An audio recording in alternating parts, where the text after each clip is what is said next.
نحمده ونصلي على رسوله الكريم أما بعد فأعوذ بالله من الشيطان الرجيم يا أيها الذين آمنوا من يرتد منكم عن دينه فسوف يأتي الله بقوم يحبهم ويحبونه أذلة على المؤمنين أعزة على الكافرين يجاهدون في سبيل الله ولا يخافون لومة لائم ذلك فضل الله يؤتيه من يشاء والله واسع عليم إنما وليكم الله ورسوله والذين آمنوا الذين يقيمون الصلاة ويؤتون الزكاة وهم راكعون ومن يتولى الله ورسوله والذين آمنوا فإن حزب الله هم الغالبون صدق الله العظيم۔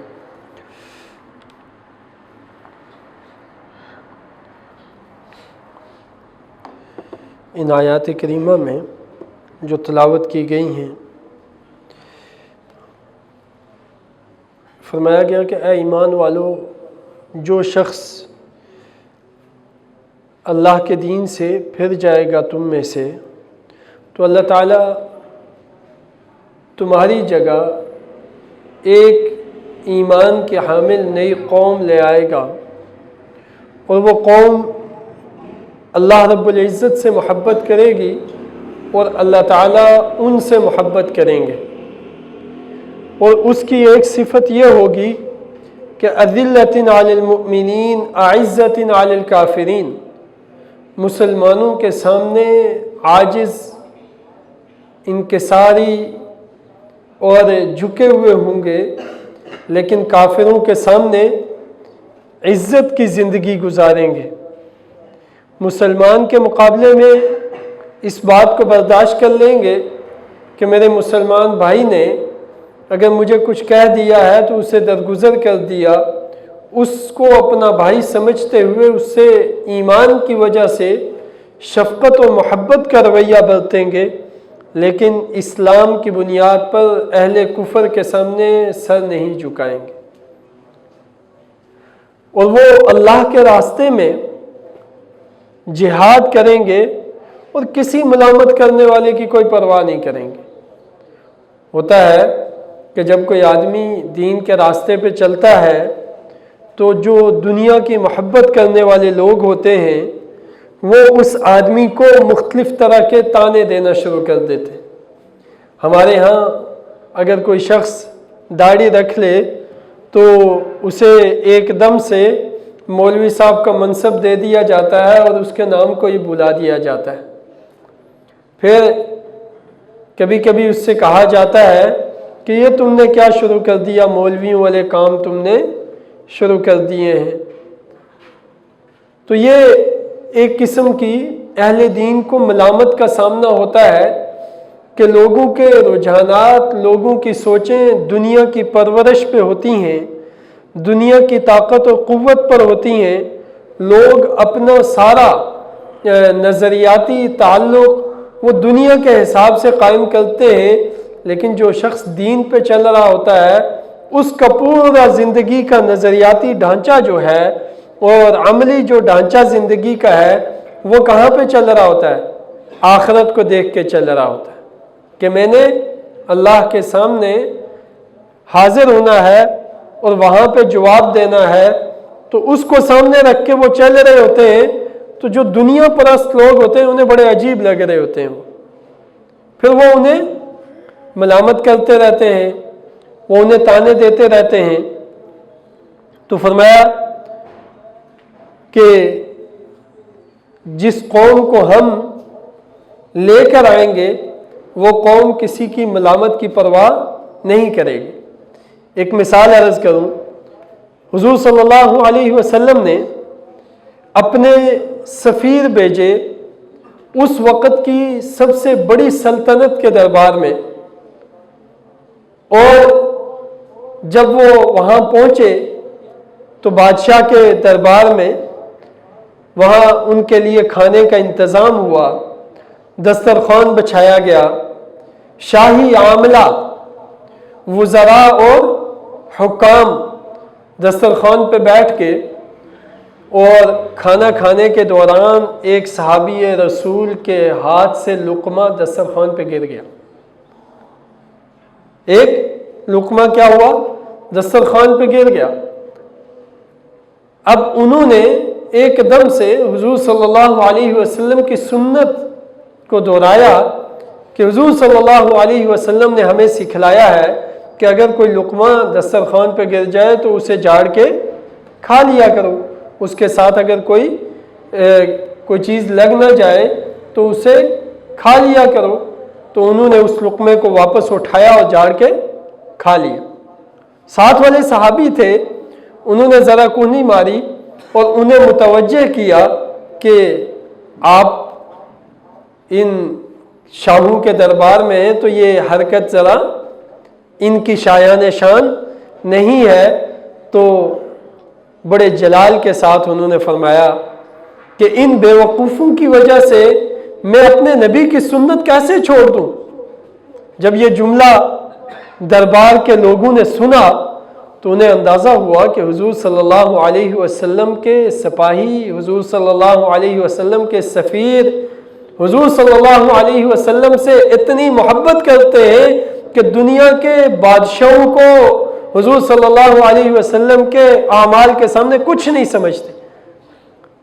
وہ ظاہر ہے اس کا مطلب یہ ہے کہ جس آدمی کے یہ سفیر ہیں وہ آدمی واقعتاً اتنا قابل قدر ہے کہ اس سے یہ محبت کرنے والوں کی محبت سے اس کی قدردانی کا پتہ چلتا ہے، اس کے قابل قدر ہونے کا پتہ چلتا ہے. اب یہاں لوگ ہم بہت دفعہ بہت سارے دین کے کام یہ سوچتے ہوئے چھوڑ دیتے ہیں کہ یار لوگ کیا کہیں گے. اگر تو دین پر عمل لوگوں کو دکھانے کے لیے کرنا ہے پھر اللہ کی طرف سے تو کچھ حاصل نہیں ہوگا. اور یہ بات معمولی نہیں بلکہ شرک کے درجے کی بات ہے کہ بندہ نیک عمل کرے، عبادت والا عمل کرے، لیکن کرے کس لیے؟ لوگوں کو دکھانے کے لیے. اور اگر اللہ کی ذات کے لیے کرنا ہے تو پھر اللہ تعالیٰ کو وہ شخص پسند ہے کہ لا یخافون لومۃ لائم، کہ وہ ملامت کرنے والے اور باتیں کرنے والوں کی باتوں کی کوئی پرواہ نہ کرے، اور اس بات پر اسے شرح صدر ہو، دل مطمئن ہو کہ الحمدللہ لوگوں کو تو بات پسند آئی یا نہیں آئی لیکن اللہ رب العزت کے اور اللہ کے نبی کے پسندیدہ طریقے پر میں نے عمل کیا ہے. ہماری شادی بیاہ کی تقاریب ہوتی ہیں نا، انت قسم کے اخراجات، ناحق قسم کے اخراجات، اپنے کندھوں پر قرضوں کے بوجھ لاد کر ہم تقریبات کو اس لیے کرتے ہیں، شادی بیاہ کے جشن اس لیے کرتے ہیں اور مہندیاں تیندیاں اس لیے کرتے ہیں کہ لوگ ہمارے خاندانوں کے رسم و روایات ہیں. اور ہم بھول جاتے ہیں کہ حضور صلی اللہ علیہ وسلم نے اپنی بیٹی سیدہ فاطمہ رضی اللہ تعالی عنہا کا نکاح کرایا.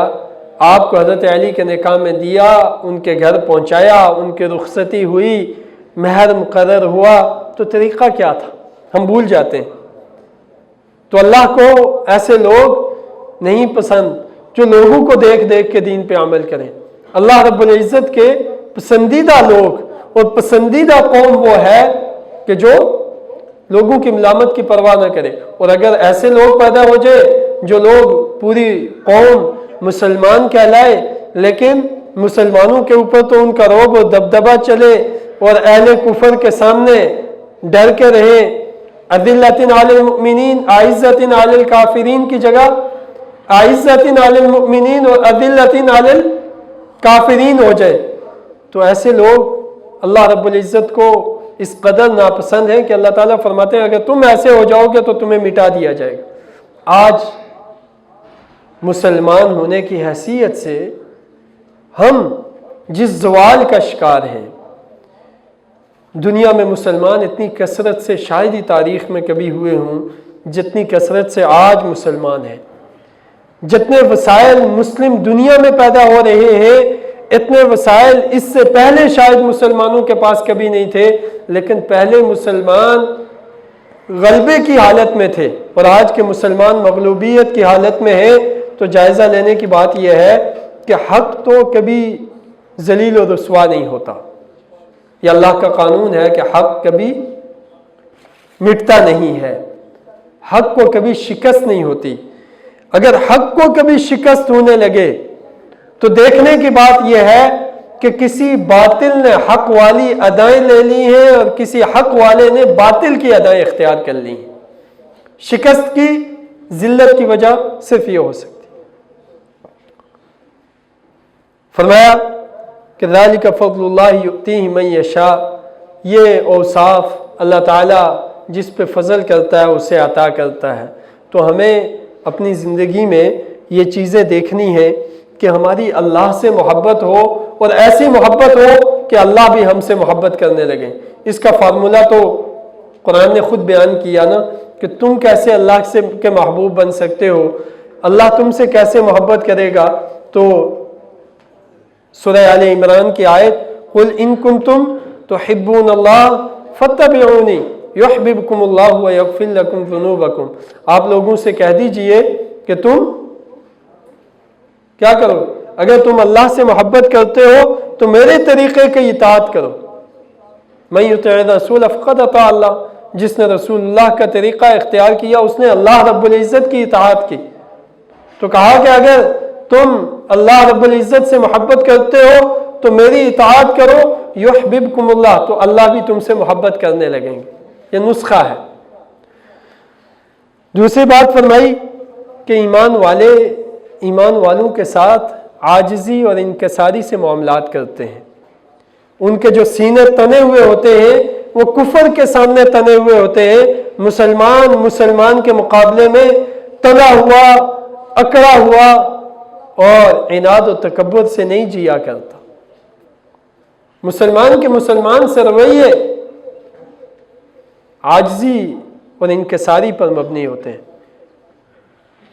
اگر ہماری غلطیاں، ہماری انتظامی عاملہ جب اپنے ملک میں کسی سرگرمی کے اوپر آپریشن کرتا ہے تو بڑی قوت کے ساتھ ان کو پکڑتا ہے، اور جب کسی بارڈر پہ مسائل کا سامنا ہو جائے تو وہاں ہم ترجیح دیتے ہیں کہ اگر کوئی دشمن ہمارے ہتھے چڑھ جائے تو اس کو واپس ان کے حوالے کر دیا جائے تاکہ ہماری خیر سگالی کے تعلقات قائم رہیں. لیکن قرآن کریم یہ نہیں بتلاتا. قرآن کریم یہ بتلاتا ہے کہ ایمان والوں کے ساتھ آپ کا رویہ انتہائی شفقت پر مبنی ہونا چاہیے. اہل کفر کے مقابلے میں اپنے اصولوں پہ ڈٹ کے بات کرو. اور تیسری بات جسے اپنی زندگی میں جائزہ لینا ہے وہ یہ ہے کہ اللہ تعالیٰ کی پسند یہ ہے کہ لا یخافون لومۃ لائم، اللہ کے دین پر عمل کرنے میں کسی ملامت کرنے والے کی کوئی پرواہ نہ ہو. لوگ یار یہ کہیں گے، لوگ برا بلا کہیں گے، لوگ کہیں گے مولوی ہو گیا، لوگ کہیں گے یار یہ تو پرانے طریقوں پہ چل گیا ہے اور آج کا فیشن یہ نہیں ہے، ماڈرن دور کے تقاضے یہ نہیں ہے. یہ سب فضول، یہ سب وہ باتیں ہیں جن کو کہتے کہتے امت مسلمہ کے جسموں سے اور دلوں سے ایمان کو کھرچ کے نکال دیا گیا کہ آج دور اس کا نہیں ہے. کیا جس وقت حضور صلی اللہ علیہ وسلم نے مکے میں کھڑے ہو کر کلمے کی دعوت دی تھی، کیا وہ دور وہ کلمے کی دعوت دینے کا تھا؟ سارا مکہ حضور صلی اللہ علیہ وسلم کے خلاف کھڑا ہو گیا. ایسے حالات میں کہ پوری سوسائٹی آپ کے خلاف کھڑی ہو جاتی ہے، کیا وہ دور دعوت کا تھا؟ حضرت نوح علیہ السلام نے پوری دنیا کی انسانیت کو مخاطب کر کے دعوت دی، اور اس دور میں حضرت نوح علیہ السلام کو 950 سال میں 100 آدمیوں نے قبول نہیں کیا. کیا وہ دین کی دعوت کا موقع تھا؟ عین وہی زمانہ دین پر عمل کرنے کا زمانہ ہے کہ جب اللہ کے احکامات آپ کے پاس ہوں اور لوگ اللہ کے دین کے خلاف چل رہے ہوں. رمضان المبارک میں اس تربیت سے اپنے آپ کو گزارنا کہ میں اللہ سے اتنا تعلق بنا لوں کہ میرا کانفیڈنس، میرا اعتماد لوگوں کی باتوں سے متزلزل نہ ہو جائے. وہ بڑا کمزور ایمان آدمی ہے، بڑا ہی ناقص سطح پر، پتہ نہیں وہ ایمان اللہ کے ہاں ہماری کئی جگہوں پہ تو ہم خود ایسی کمزوریوں میں مبتلا ہیں کہ جہاں استغفار اور توبہ کرنے کا وقت ہوتا ہے کہ کتنی دفعہ ہم لوگوں کے دکھانے کے لیے اور لوگوں کے رضامندی کا خیال کرنے کے لیے اللہ کو ناراض کر دیتے ہیں اور اللہ کو دکھانا چھوڑ دیتے ہیں۔ ہماری شادی، ہمارے بیاہ، ہماری تقاریب، ایک ہمارے اچھے تعلقات رکھنے والے دوست، ان کے والد فوت ہوئے تو دوسرے دن، مجھے تو معلوم نہیں تھا، تو انہوں نے دوسرے دن مجھے کال کی اور کہا کہ والد صاحب فوت ہو گئے ہیں۔ تعزیت کی، دعا کی ہم نے ان کے لیے۔ پھر کہنے لگے کہ گھر میں بچوں سے قرآن کریم کا ختم کروانا ہے، لہٰذا کہیں سے بچے ہمیں فراہم کر دیے جائیں۔ تو میں نے ان سے کہا کہ یہ ویسے بھی کرونا کا زمانہ ہے، ہر طرف یہی آوازیں لگ رہی ہیں اور آپ خصوصاً کہہ رہے ہیں کہ ہمارے گھر میں پرابلم ہے، تو پھر میرے خیال میں وہی مدرسے میں کر دیتے ہیں، جہاں بچے پڑھتے ہیں وہیں پہ دعا کر دیتے ہیں، ثواب تو پہنچ جاتا ہے۔ آپ یہاں بیٹھے ہوئے اگر دنیا کے اس کونے پہ کوئی آدمی دفن ہے، آپ اس کی نیت کرتے ہیں کوئی تلاوت کر کے کہ یا اللہ اس کا ثواب ان کو پہنچا دیجئے، تو اللہ تعالیٰ پہنچا دیتے ہیں۔ تو میں نے ان سے کہا کہ دعا وہاں کروا لی، تو انہوں نے مجھے جواب میں کہا کہ حضرت یہ تو ٹھیک ہے کہ دعا کرنے سے ثواب پہنچ جائے گا، لیکن تھوڑا سا سوسائٹی میں اپنا منہ بھی رکھنا ہوتا ہے، سوسائٹی میں اپنا منہ بھی رکھنا ہوتا ہے۔ اب آپ اندازہ کریں کہ جہاں لوگ اس لیے اپنے والد کے ایصال ثواب کا عمل اس لیے انجام دیتے ہوں کہ لوگوں کا منہ رکھنا ہے، لوگوں کے سامنے اپنا منہ رکھنا ہے، کیا حال ہوگا اس ایصال ثواب کا، وہ عمل اللہ کے ہاں کیا قبول ہوگا۔ تو پھر میں نے ان کو بلایا، میں نے کہا نہیں بات فون پہ پوری طرح سے ہو نہیں سکے گی، آپ پاس آئیں میں آپ کو بتاتا ہوں۔ تو وہ پہلے ہی سمجھ گئے کہ بتائیں گے کیا۔ پھر بالآخر انہوں نے دوسری جگہ سے انتظام کیا، لیکن اپنے اس عمل سے باز نہیں رہ سکے کہ میں نے لوگوں کو دکھانے کے لیے قرآن خوانی کروانی ہے۔ ایسے اعمال بہت سارے ہماری زندگی میں، ہم ان کو کیا یاد کریں، وہ تو ایک مثال ہے، آپ میں سے کوئی آدمی نہیں جانتا کہ یہ کس کا واقعہ ہے، اس لیے میں نے بیان کر دی۔ ہماری زندگیوں میں، ہمارے گھر میں، اور خواتین تو وہ اپنے لباس، جوتی، کپڑے، اپنے گھر میں برتن، وہ سب چیزیں اس بنیاد پر لیتی ہیں کہ ہم نے دوسروں کے گھر میں کیا دیکھا، اور ہم میں سے کوئی آدمی ان کے ذہن میں یہ ڈالنے والا نہیں ہوتا کہ دنیا کو دیکھ کر جتنا چلو گے اتنا اللہ کو دکھانا اور اللہ کو دیکھنے سے دور ہوتے چلے جاؤ۔ اللہ تعالی ہم سب کو توفیق عمل نصیب فرمائے اور قرآن کریم کے ان ہدایات کے مطابق عمل کرنے کی توفیق نصیب فرمائے۔ صفحہ درست فرما لیجیے۔